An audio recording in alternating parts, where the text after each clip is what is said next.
Salut, c'est Jérémy de la chaîne Frugalisme et Liberté Financière et aujourd'hui, je vais t'expliquer comment tu vas réduire tes impôts en 5 minutes grâce à ChatGPT. C'est parti.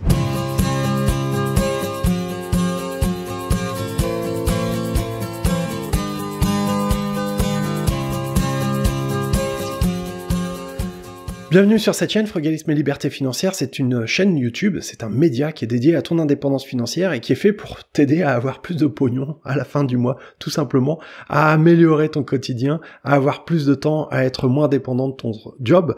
Et c'est la raison pour laquelle j'ai créé cette chaîne et je suis très heureux et très fier qu'on soit de plus en plus nombreux dessus. Et je t'invite d'ailleurs, avant que j'oublie, à t'abonner à la chaîne pour découvrir plein de vidéos, pour faire des économies et plein de contenus qui vont te donner des idées de placement avec ton argent. Avant toute chose, je tiens à préciser que ChatGPT n'est pas un conseiller financier ni un conseiller fiscaliste. Et d'ailleurs, moi non plus. Et le but de cette vidéo, c'est un but pédagogique, c'est de te montrer comment utiliser intelligemment cet outil pour trouver des solutions. ChatGPT est un trouveur de solutions.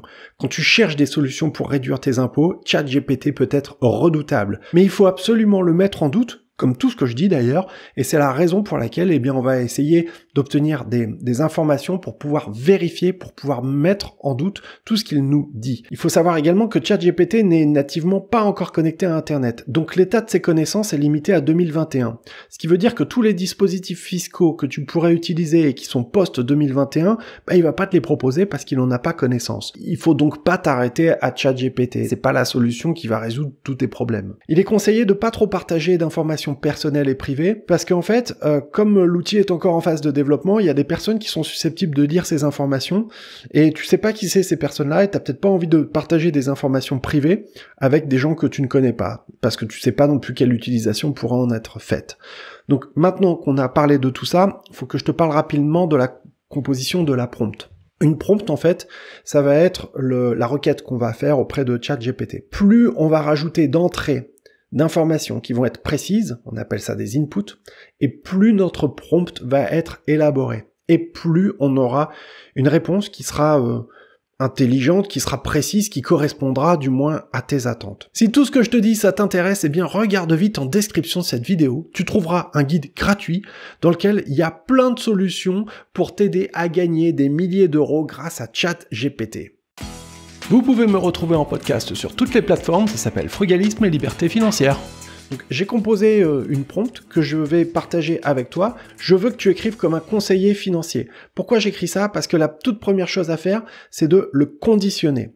Parce que sinon, par défaut, il va pas te donner les informations. Et de proposer un maximum de solutions. Pourquoi un maximum? Parce que sinon, il va en proposer que quelques-unes. Donc, un maximum de solutions pour réduire les impôts d'un couple résident français, marié avec 2 enfants de 7 et 11 ans. Le revenu fiscal de référence du couple est de 55 000 euros bruts par an. La femme est en recherche, j'ai écrit n'importe comment, d'emploi. Monsieur travaille à 80 km du domicile. Ils vivent dans un appartement en Île-de-France et disposent de 25 000 euros d'épargne. Pour chaque solution, indique le montant des impôts que l'on peut déduire et donne l'article de loi qui fait référence. Présente ces résultats dans un tableau et rajoute un plan d'action détaillé pour savoir dans quel ordre procéder.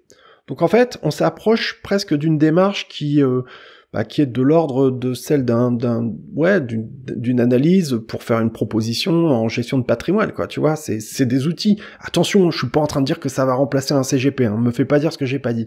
Mais c'est un outil qui peut te donner des idées auxquelles t'aurais peut-être pas pensé. Donc on lui met ça dans le bec, je fais entrer, on va voir ce qu'il nous donne. Donc, bien sûr, en tant que conseiller financier, voici quelques solutions pour aider ce couple à réduire leurs impôts en France. Voici un tableau récapitulatif de ces solutions avec une estimation des montants d'impôts. Alors, premièrement, investissement dans une entreprise éligible à la réduction d'impôts IR, impôt sur le revenu, et PME. Description, l'investissement dans une entreprise éligible à la réduction d'impôts IR PME permet de bénéficier d'une réduction d'impôts d'un montant investi dans la limite de 50 000 euros. Voilà. Montant déductible jusqu'à 9 000 euros. Et on fait référence à l'article qui est cité ici, 199, du Code général des impôts. Donc ici, je peux très bien faire un clic droit et on va se retrouver ici sur Légifrance et on va pouvoir aller lire, là, et on nous dit déjà, le versement ouvrant des droits à la réduction d'impôts mentionnés où sont retenus la limite annuelle de 50 000 euros pour les contribuables célibataires, veufs ou divorcés et de 100 000 euros pour les contribuables mariés ou liés à un pacte civil de solidarité. Tu vois, c'est peut-être déjà une première idée à laquelle tu n'aurais même pas pensé pour réduire tes impôts. Ensuite, investissement en immobilier locatif dans l'ancien avec travaux. Ça, c'est une excellente manière de réduire ses impôts, c'est hyper efficace. Jusqu'à 10 700 € et t'as l'article de loi qui fait référence. L'investissement en immobilier locatif dans l'ancien avec travaux permet de bénéficier d'une déduction fiscale pouvant aller jusqu'à 100% du montant des travaux dans la limite de 10 700 € par an. Mais si tu fais ça tous les ans, t'imagines, si tu fais ça pendant 10 ans, ça devient super puissant. Mais pour ça, dès qu'on parle d'investissement, faut te former, quoi. Parce qu'investir par nature, c'est prendre des risques. Là, j'ai juste fait un copier-coller de l'article de loi. Les dépenses de reconstruction d'agrandissement ouvrent droit à une déduction de titre égale à 8% du montant des dépenses pour les 5 premières années, 2,5%. Bon, après, il faut que tu ailles creuser, tu vas sur Légifrance ici, tu as tout le détail là pour aller t'amuser et aller vérifier et aller plus loin. Mais ça te donne des idées. Tu peux rejoindre également ma communauté sur Telegram, c'est totalement gratuit, il y a le lien en description de la vidéo. Je partage chaque jour des contenus, des informations, des astuces pour faire des économies sans se priver.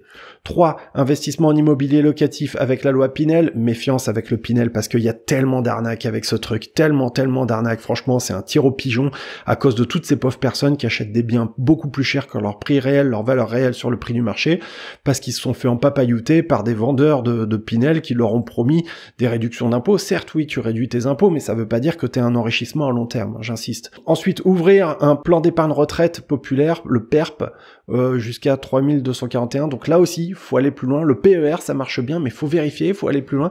Déduction fiscale pour frais de garde d'enfants, ok, pourquoi pas. Article 156, voilà, donc ça c'est très bien. Voici un plan d'action. Vérifiez si le couple est éligible à la déduction fiscale pour les frais de garde d'enfants. Si oui, déduisez ces frais de garde, blablabla. Investissez dans une entreprise éligible. Là, il s'est arrêté. Donc quand il s'arrête comme ça, on lui écrit tout simplement « Continue ». D'écrire. Alors des fois ça marche, des fois ça marche pas. Là c'est bon, il continue d'écrire là où il s'était arrêté. Et donc là, il va nous faire tout un ensemble de propositions avec un plan, une espèce de mise en route qui va nous permettre très simplement de mettre tout ça en œuvre. Franchement, c'est pas très compliqué en soi, quoi. Mais encore une fois, il faut pas prendre ce qu'il est en train de te dire comme acquis. Il faut vraiment que tu fasses tes démarches personnelles et d'aller creuser, d'aller beaucoup plus loin. Évidemment, le cas échéant, de te faire accompagner. D'ailleurs, moi je peux te dire un truc, à la vue de ce qu'il est en train de nous proposer, eh bien, il manque des choses, il manque des informations. Il y a d'autres solutions pour réussir à faire des économies d'impôts. Donc on va lui demander tout simplement, donne beaucoup plus de solutions pour réduire les impôts et présente-les dans un tableau en indiquant le montant que l'on peut déduire et les articles de loi pour référence. C'est parti. Donc voici quelques solutions supplémentaires.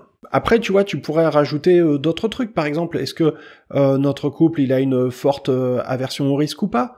Est-ce qu'il a envie de faire, tu vois, des trucs qui sont réputés très safe, etc. Donc en solution supplémentaire, il va nous proposer de l'investissement en Censier Boulevard.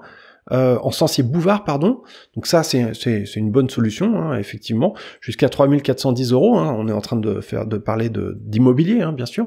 Souscription à des fonds d'investissement de proximité ou de fonds communs de placement dans l'innovation. Alors ça, typiquement, c'est un truc que je connais beaucoup moins, tu vois, donc ici, hop, on fait un clic droit, on peut aller regarder la loi. Les contribuables peuvent bénéficier d'une réduction de leur impôt, 18% de versement, titre de souscription numéro capital ou augmentation d'entreprise mentionné. Ouais, donc pourquoi pas, ça peut être une idée. Investissement dans l'art, déduction pour frais professionnels, ça c'est très intéressant. Tu peux passer aux frais réels, tu vois, si on a notamment monsieur qui travaille à 80 km, peut-être qu'il va pouvoir passer ses frais d'essence, etc. Peut-être qu'il va pouvoir aussi passer des frais d'habillement s'il a besoin de choses. Assurance vie, alors oui, c'est une exonération de l'impôt sur les plus-values, bon, c'est au-delà de 8 ans de détention que on a un avantage fiscal. Maintenant, ça s'apparente pas forcément à une réduction d'impôt, hein. Faut aller creuser beaucoup plus loin.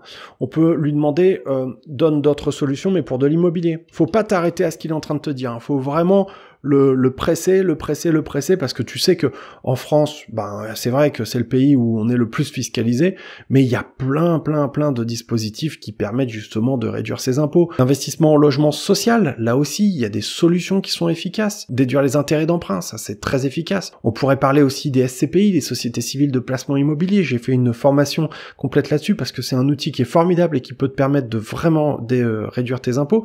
L'investissement en location meublée, le fameux LMNP, permet de bénéficier du statut de loueur en meublé professionnel ou non professionnel qui permet de déduire les charges fiscales. Il y a plein de solutions pour réussir à payer moins d'impôts. Ces solutions, il y en a qui seront plus ou moins adaptées par rapport à ton profil, par rapport à ta situation. Et bien, il suffit de te servir de cet outil pour avoir des idées. Et en ayant les articles de loi qui font référence, en ayant des textes, en ayant du dur, ça te donne des éléments qui sont vraiment tangibles pour toi aller plus loin et faire tes vérifications. Voilà, c'était Jérémy. Cette chaîne s'appelle Frugalisme et Liberté Financière. Je suis certain que tu as aimé cette vidéo, donc il faut absolument que tu lâches un pouce pour me le dire et que tu t'abonnes à cette chaîne. Comme ça, tu n'en rateras plus une. Et puis, tu découvriras aussi plein d'autres contenus pour réussir à faire des économies sans se priver. Moi, je suis pas là pour me serrer la vie, c'est être comme un malheureux, mais au contraire pour savourer chaque instant de la vie qui passe, parce que ça, c'est vraiment précieux. Ça ne passe qu'une fois, et ça, c'est ce qu'il y a de plus important, avec la santé, bien entendu. Je te souhaite une excellente journée, je te dis à très bientôt. Merci, salut et ciao.